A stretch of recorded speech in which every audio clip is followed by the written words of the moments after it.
We all live on the internet nowadays. For many of us, it's the first thing we look at in the morning and the last thing we check before we go to sleep. According to the BBC, an incredible 170 billion emails will be sent today. But the internet has become far more than a simple communication tool. So here at Mother, we thought it would be interesting to run a little experiment. To take 5 digital natives and sever their connection to the internet for a week. No emails, no browsing, no social networks, no internet. Our carefully chosen guinea pigs are all big internet users. Before I get out of bed, I read The Guardian online, I check the weather, I check Instagram, Facebook, my email, my calendar for that day, my Gmail, I read The Atlantic, and then I get in the shower. I definitely use the internet much more than I want to. I think a definition of addiction is trying to control your use and not being able to. My personality and me as a person just developed, boom, thanks to the internet. Most of my social life is on any social network. I'll find it really hard not being able to see what other people are doing and sharing things, and I kind of feel like there's something missing to my day. To keep a professional eye on the progress throughout the week and help us analyse our findings, we've enlisted the help of psychologist and addiction specialist Sarah Hiragoyen. Some people are really curious and really can't get enough of information and they need it. That's kind of a process addiction. Other people like gaming or like porn, they're actually getting a dopamine hit. To find out about this dopamine stuff, we went to ask an expert. Dopamine, the chemical, has a specific receptor. The reason that you become addicted to it is because you've got a massive increase in dopamine sort of flushed around your system, right? So everything is going, this thing, whatever you just did, right? I don't know what it is, but whatever just happened, there's a huge amount of dopamine here. This is exactly what you need to do. So becoming addicted to something is using your learning system and stimulating the dopamine producing section more. I hope I'll feel more relaxed, that I'll feel like I've got lots of time to do things, but I think I'll probably feel like I've been in a cave for a week. In one way I know I'm going to be more stressed because I'm like a control freak. Need to know everything, need to know where to be, need to know what to do. I'm fucked basically. It's the second day of internet cold turkey and most of our participants seem to be doing okay. I actually do think now differently to how I did yesterday. I'm enjoying my own privacy. I'm enjoying not looking at what 3,000 people are doing. I definitely feel liberated. I don't know whether I'd say I feel liberated from the internet or whether it's just the constant stress of email. But I thought I would miss social media more than I do, when I don't feel disconnected from the world. I feel like I'm having better conversations with clients and with colleagues because my attention is 100% on everything that I'm doing. I've never felt that I could be quite so mindful or that I could think so well. I think so far possibly feel a bit angsty, but it's kind of couched in the fact that I know I can just hang on until the end of the week. I find it really, really hard to not be online at work because I work with social media and it's my job to be online. Last night actually she got home, she had loads of energy and because she isn't automatically sitting down on the sofa going, as soon as she walked through the door, she was actually jumping around a bit. This could be 2 days of me being like blissfully ignorant and then tomorrow morning I could really freak out. We'll see. It's day 3 and Sophie is getting all philosophical. I think part of every experience is like experiencing it always with other people, like other people's reactions towards what you're doing. And when you don't get that, it feels like weird. It feels like you're not doing whatever you are. Seeing as she was in a pensive mood, we decided to set her the task of writing her first ever letter to her best friend. It feels weird because like usually I wouldn't write like that much stuff and I usually like already have got my response. I guess I like express a lot more feeling into what I say, whereas usually I wouldn't really think about it much. I'll just say what comes to my head first. She knows that I'll find it hard like not being able to get that instant reply because I always get really annoyed at her when she doesn't reply. like quickly. I find that really interesting because it highlights how much is lost in the immediate BBMs, the text messages. They pass information, you communicate, but what level? That's what concerns me. What level? It feels like a really superficial level. Meanwhile, Maria, separated from her internet audience, has gone for lunch with her real-life friend. Time off has got her thinking about how she uses the internet.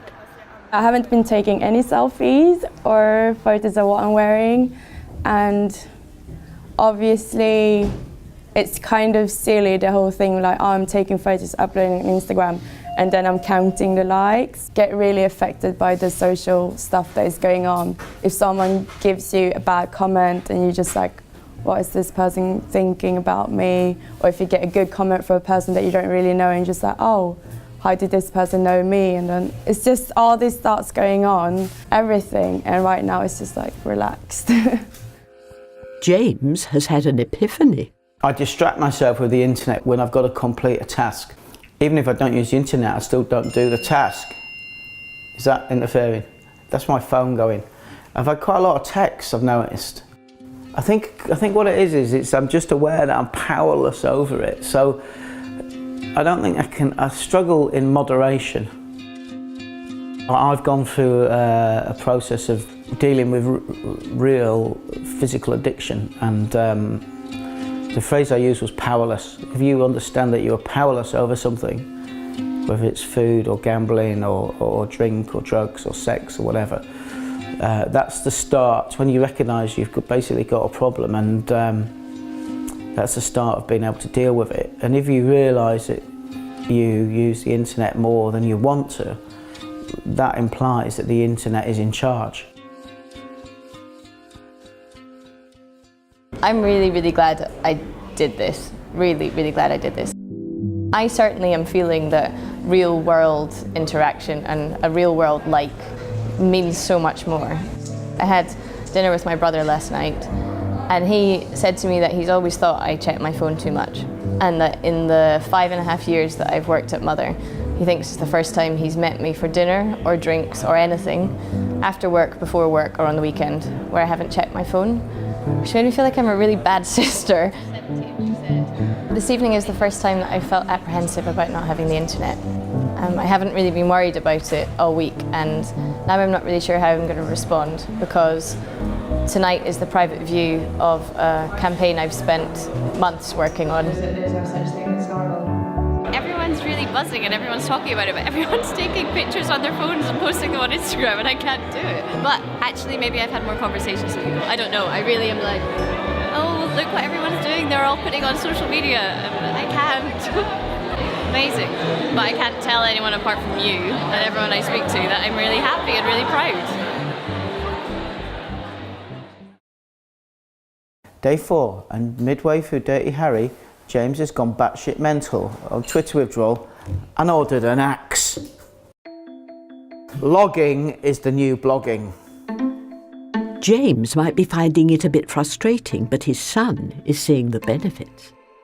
Before, he wasn't as nice to be around, he was nice to be around, but he's nicer to be around now because he doesn't go on Twitter as much or anything. Sometimes I feel like smashing my phone and the rest of it up. Chucking it in the fire.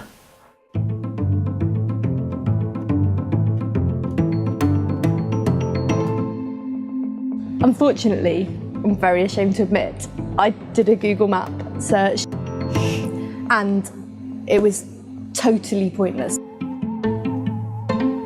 Actually, if I hadn't cheated, which I really regret, it would have been less stressful. You just have to accept that you've got to get the next train. There's nothing else you can do. Sophie's missing Instagram. I'm struggling, but I'm doing all right. I saw the nicest sky, and I was on the train, and everyone was like, "Oh my God, look at this!" So, like, people I didn't even know were taking pictures of it. I just want to take a picture of it, and I did. And I was like, "Oh, I can't post that anywhere. Like, I just want to show someone." Like, Last night was the only time this week that I've really, really missed the internet. I found it so hard to watch people taking pictures, tweeting, I couldn't be part of the conversation. I felt like isolated from it. And I came in this morning and one of my friends here had made me a present. And she made me this, which is like analog Twitter and Instagram. Instagram on paper, comments positive, people liking it. Look at all the people. And this was so much better than me having the internet last night, because this feels real and this came with loads of thought. Tonight I've been out on events, as I normally do on Thursdays. I actually have a lot of friends that I bet are just around the corner, but they don't know where I am, because we constantly keep in touch. We're like, oh, you're here now, I'm going to come soon. The whole project have made me realise and have a think about who's my friend and not. I have a huge amount of friends on Facebook, but then when it comes to real personal stuff, it's just like, okay, I don't know who's my real friend. It's the end of our experiment, and our participants regroup at Mother to have a chat with Sarah. It's been transformative for me. The most panicked I've felt all week is now thinking about going back online. So I think I think my behaviour will be totally different. I feel like I might be re-embracing the analogue rather than the digital. When I get my phone back and when we get back on the internet, I'm definitely not going to check work emails outside of work. I've got a list of kind of things that we can do to help people not be so beholden to their phones. Like, just because it's had such a positive impact on the way I work and the way I feel. 1 week it's been so good that I think it would be crazy to not try and share that experience and make everybody feel a wee bit better. I felt very similar to Katie. I really, really liked it. And I felt like I'd been unchained from a whole load of noise. It made me think that actually social media is just like having the worst adverts on television just blaring at you constantly. Usually where I'm so involved in like everything, I kind of get wrapped up and then kind of my problems get pushed aside, if that makes sense. I miss being able to like connect with a lot of people, but I don't miss having to deal with everything. How will you push your foot on the brake? How are you going to do that? I'm not really very sure. I have really mixed feelings, because for me, I always see internet as it's like a whole wide world. Like, it's all the opportunities are there. You can meet whoever you want to. I think Maria totally summed up what we get out of it there. Those of us that work, it's the world, and without it, you're the Amish. My problem is I can't differentiate between being constructive and proactive and good things and just utter fucking junk. I can't separate the two. I feel like I've wasted a significant part of the last decade online. Maybe it's better just not to be on at all.